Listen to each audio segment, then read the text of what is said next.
जय श्री श्याम। आप सभी को हम कर रहे थे science for state exams and railway group D exam. दोनों एग्जाम्स के लिए ये क्लास इंपॉर्टेंट रहने वाली है। आज हम बात करेंगे अमरपथ सॉलिड्स के बारे में। अमरपथ सॉलिड्स की बात करते हैं तो ये इनका पहला पॉइंट आता है, do not have definite geometrical shape.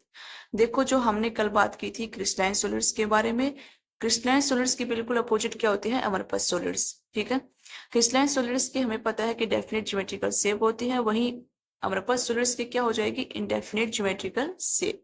Second point आता है short range and order arrangement of the particles. इसमें पार्टिकल्स का अरेंजमेंट कैसा होता है, शॉर्ट ऑर्डर में होता है। वहीं कल हमने क्रिस्टलाइन सॉलिड्स की बात की थी, उसमें आपस पार्टिकल का अरेंजमेंट कैसा था, हाई ऑर्डर में था। ठीक है, उनका उल्टा कर दो, हमारे पास सॉलिड्स में कैसा हो जाएगा, शॉर्ट ऑर्डर हो जाएगा। नेक्स्ट आता है कि particles are randomly arrange in 3 dimension. Particles इसमें कैसे अरेंज होते हैं, रैंडमली, मतलब कोई इधर कोई इधर कोई इधर कोई इधर, ऐसे सिस्टम से काम नहीं होता है। अगर इसमें पार्टिकल रैंडमली अरेंजमेंट होते हैं तो इनकी शेप भी कैसी हो गई, इरेगुलर। ठीक है, किस टाइप की शेप हो गई, इरेगुलर शेप हो गई। नेक्स्ट आता है कि do not have sharp melting point. इनके जो मेल्टिंग पॉइंट होता है वो क्या होता है, शार्प नहीं होता है। शार्प का मतलब होता है तेज। इनके क्या होता है, लो मेल्टिंग पॉइंट होता है।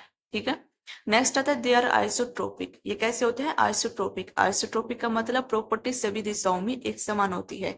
जो एटम्स की प्रॉपर्टी होती है वो सभी डायरेक्शन में कैसी होती है, सेम होती है। ठीक है, वहीं कल हमने एन आइसोट्रोपिक के बारे में भी बात की थी। उसका मतलब ये था कि जो पदार्थ की प्रॉपर्टी है वो सभी दिशाओं में क्या होती है, अलग अलग होती है। ठीक है, यहाँ हमारे पास सॉलिड्स कैसे होते हैं, आइसोट्रोपिक होते हैं। नेक्स्ट पॉइंट आता है they are considers as pseudo solids and super cold liquids. इनको हम क्या कहते हैं, सूडो सॉलिड्स भी कहते हैं और सुपर कोल्ड लिक्विड्स भी कहते हैं।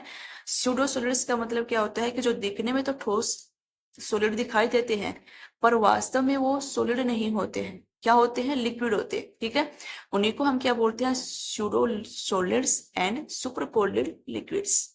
इनके एग्जाम्पल की बात करते हैं तो हमारे पास आता है coal, coke, glass, plastic and rubber. ये सभी किसके एग्जाम्पल है, हमारे पास सॉलिड्स के। ठीक है,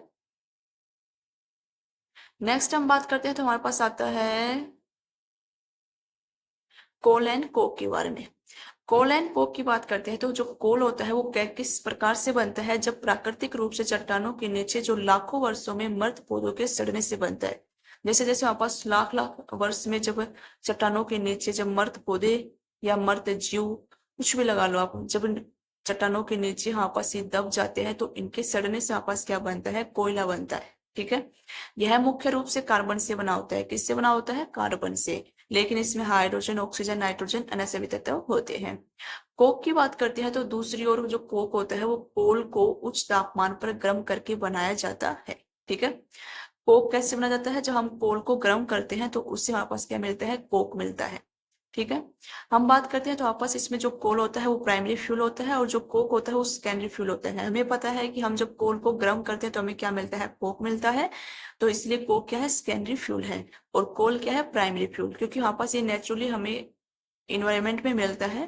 किस प्रकार से मिलता है, जब चट्टानों के नीचे लाख लाख वर्ष में जब मृत पौधे सड़ जाते हैं तब हमारे पास क्या मिलता है, कोल मिलता है।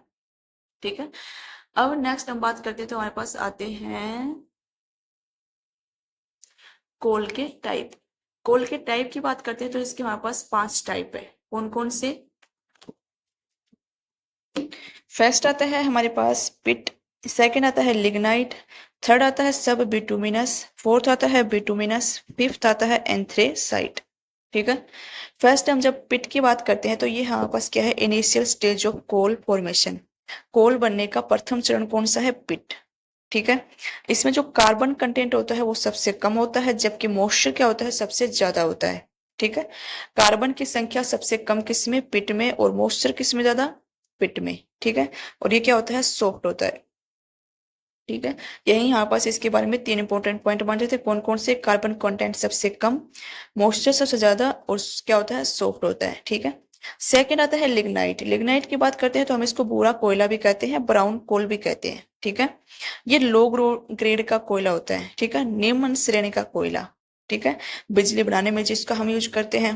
ठीक है, सबसे 2 इंपॉर्टेंट पॉइंट कौन कौन से, एक तो इसको हम क्या बोलते हैं, भूरा कोयला बोलते हैं, दूसरा लो ग्रेड कोयला है, निम्न श्रेणी का कोयला है। ठीक है, ये हमारे पास यहाँ पे देख सकते हैं, ये लिग्नाइट कोयला है। ठीक है। नेक्स्ट आता है सब बिटुमिनस, इसके बारे में कुछ नहीं पढ़ना है। नेक्स्ट हम बात करते हैं फोर्थ की, तो आता है बिटुमिनस। बिटुमिनस की बात करते हैं तो ये मीडियम ग्रेड का कोयला है, ठीक है। कैसी ग्रेड का? मीडियम ग्रेड का। हाई हीटिंग वैल्यू है, जिसका हम यूज करते हैं इलेक्ट्रिसिटी बनाने में एंड स्टील मेकिंग में, ठीक है। नेक्स्ट आता है फिफ्थ, आता है एंथ्रासाइट। एंथ्रासाइट की बात करते हैं तो हाई ग्रेड का कोयला है, उच्चतम श्रेणी का कोयला है, जिसमें कार्बन कंटेंट क्या होता है? सबसे ज्यादा एंड हार्ड होता है और हाई एनर्जी देता है, ठीक है। और मॉइस्चर इसमें सबसे कम होता है, मॉइस्चर कम होता है तो इसलिए तो यहाँ पास ये क्या होता है? हार्ड होता है, ठीक है। कार्बन कंटेंट सबसे ज्यादा किसमें? एंथ्रेसाइट में। और हाईएस्ट ग्रेड का कोयला कौन सा है? एंथ्रेसाइट। वहीं हमने बात की निम्न श्रेणी का कोयला कौन सा है? लिग्नाइट, और जिसको हम बोलते हैं बोरा कोयला, ठीक है। कार्बन कंटेंट सबसे कम किसमें? पिट में, और सबसे ज्यादा किसमें? एंथ्रासाइट में। यहाँ तक तो मेन पॉइंट जो बनते थे कोल के टाइप्स के बारे में वो हमने सभी कवर कर लिए हैं, ठीक है। आज हम करेंगे इतना ही, और जो बाकी जो बचता है उसको करेंगे हम नेक्स्ट क्लास में, ठीक है। तब तक के लिए बाय बाय, मिलते हैं नेक्स्ट वीडियो में।